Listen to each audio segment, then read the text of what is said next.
everybody, my name is Melissa and welcome to my channel. Today I'm going to be talking about some of my favorite standalones. I had a huge list of standalones that I was going to talk about, and I decided to break it up into a couple different videos so that way I could have a little bit of everything in each one. I ended up putting some of the ones that I was going to put into my standalones into my favorite, comfiest, coziest reads. I will leave that link below if you would like to see it, because a couple of those are standalones and I absolutely adored and loved them and would have included them in this video anyway. So I will go ahead and leave that link if you'd like to check it out. But I have a couple books that I'm going to talk about. I have some young adult, some new adult, and adult titles. Some of them are fantasy, some of them are contemporary, and some romance as well. So definitely I have a lot of books to talk about, so let's go ahead and get started. So the very first book I'm going to talk about is a YA book written by an author that I've read all of her current books that she has out, except for her new one that I just purchased, and that is Warrior of the Wild by Trisha Levenseller. I picked this book up last year, ended up reading it for my owls, and it was so good. I flew through this book. It's super short. I think I read it in a day. Our main character's name is Rasmira, and I think it's kind of Viking-esque, but basically she wants to become a warrior of her village and protect everyone. And she has to go through these trials, and if she doesn't win in the trials, she basically will get kicked out of the village and has to go live in the wild in this forest.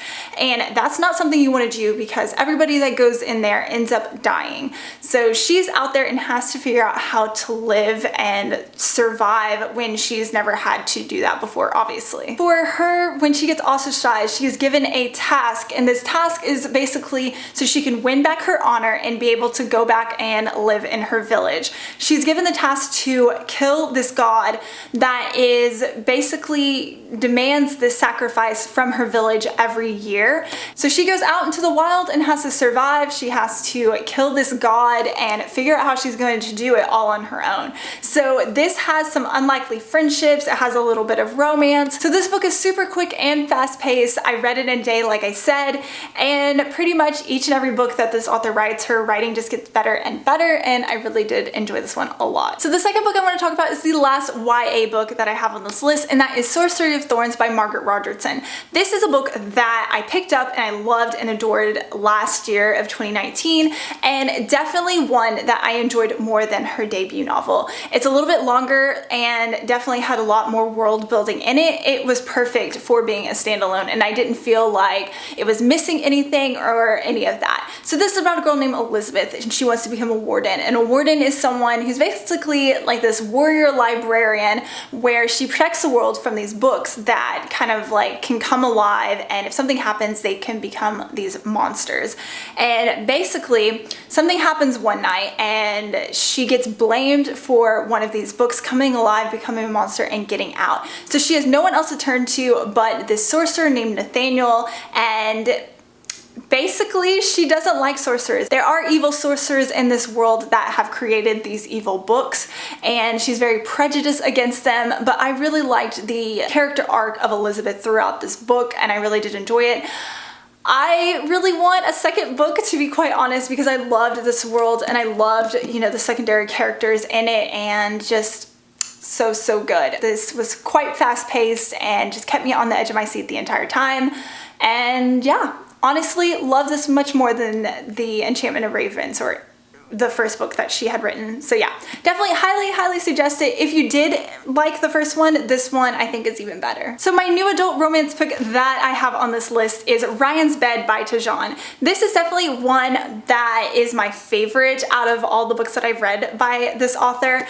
I loved it. So this definitely deals with heavy topics of depression and suicide, because our main character, she has a twin, and her twin ends up committing suicide, and she's just dealing with the aftermath of that. So her parents end up leaving her at their friend's house, and she ends up in Ryan's bed, and she didn't mean to. She meant to go to like his sister's room, but she ends up there, and basically they become friends, and he helps her kind of get through this, you know, traumatic experience of her sister passing away. So many feelings. I cried. I loved this book. It means so much. I've read it several times and I definitely want to pick this one up again.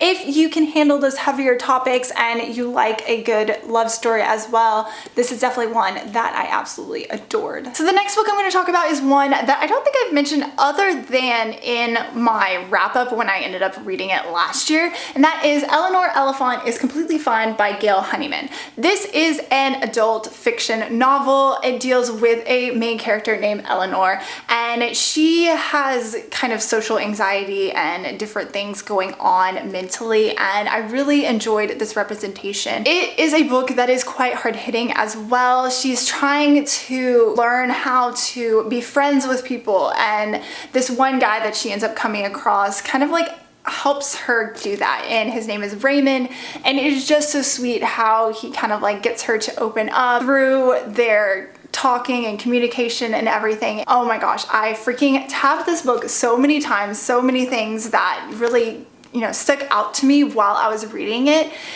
I mean, I don't really know what else to say about this book other than if you haven't read it, definitely pick it up. It is definitely one that you don't want to miss, and I think is just so good. So when I ended up picking up this book and reading the back, it says smart, warm, and uplifting, which I mean, this book is that, but it's so much more, and it's definitely a little bit deeper and darker. It deals with heavy topics of, you know, mental illness and things like that, and I mean, I don't think I was really quite expecting all of that when I picked it up, but it definitely spoke to me. I've thought about this book many times after I've read it, and I definitely want to go back and reread this one again soon because it was just so good the first time I read it. So the next book I'm going to talk about is one that I absolutely adored and loved, and I'm pretty sure I put this on my top books of 2019.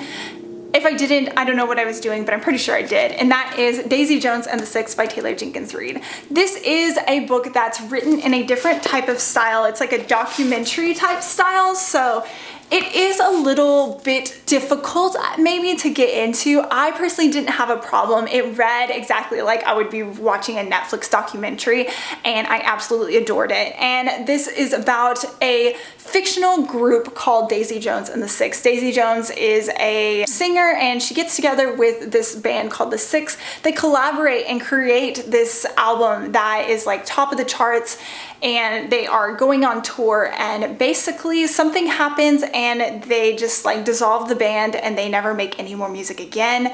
The way that this is written, it makes you believe and think that this band was real and made me want to go listen to their music. I believe Amazon or one of those streaming services is making this into a TV show, and I'm really excited to watch it as well. But I absolutely adored this book. It's the only book that I've actually done a dedicated review on my channel for, and I'm not sure if I'm going to do another one again, but it is on there. I love this book. It's definitely one that deals with heavy topics of cheating and not being the perfect person for each other. There is drug abuse and alcohol. This is set in the 60s and all that's going on during the rise of rock and roll. Oh my gosh, I absolutely adored this book, and it had me listening to Fleetwood Mac a lot while I was reading this, and I absolutely adored it. And yeah, if you like Taylor Jenkins Reid, I'm sure you've already read this, but if you haven't read this, the audiobook is also really good that I've heard. It has different narrators and things like that, but I thoroughly enjoyed this. I loved it. I believed that these characters were real. The way that she writes, you feel like you can just like pluck these characters out of the book, and if they were standing right in front of you, they would be real. And that is really interesting, especially the way that this book has been written and the fact that I truly believe that this could have been a real band. If you haven't read it, I highly suggest you do. It is so good. The very last book I'm going to talk about is an adult fantasy book, and that is Warbreaker by Brandon Sanderson. I believe he has this book on his website that you can read for free, if I'm not mistaken, but I really wanted to get this edition, the UK edition in the white cover. It's just absolutely gorgeous. This is a standalone, obviously it's on this list, and I believe it's one of his earlier works that was published, and Definitely very, very good in its own right. This is about two sisters. One of them is basically groomed to marry this god king. She's taught and trained how to interact in, politics and society. And the other sister is kind of a spare. She just kind of does what she wants and goes around doing her own thing. The king, or their father, decides that he's going to send the other sister, rather the one that was trained, to go marry the god king. And so she goes off without having any knowledge of what she's supposed to be doing, and the sister that gets left behind is kind of upset because that's all she knew. She knew that this was her job and what she needed to do, and she's just like left there. So she gets it in her head that she is going to save her sister and get her back, and then the sister that is married to the god king is trying to figure everything out.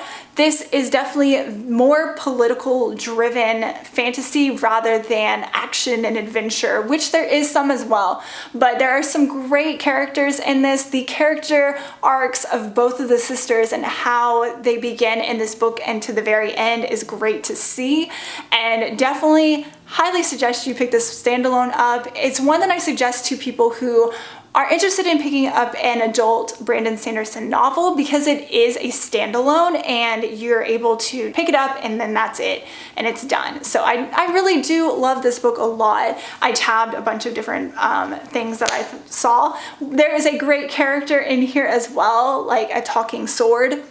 Absolutely loved it, and yeah, it definitely has a lot of humor and I really enjoyed it. Alrighty guys, thank you so much for watching my favorite standalones part 1, because I definitely am going to be having another roundup of standalones to talk about because I had so many. If you've read any of these or have any thoughts or opinions, I would love to chat about it, talk about it in the comments down below, and I hope you have a great day and happy reading. Bye!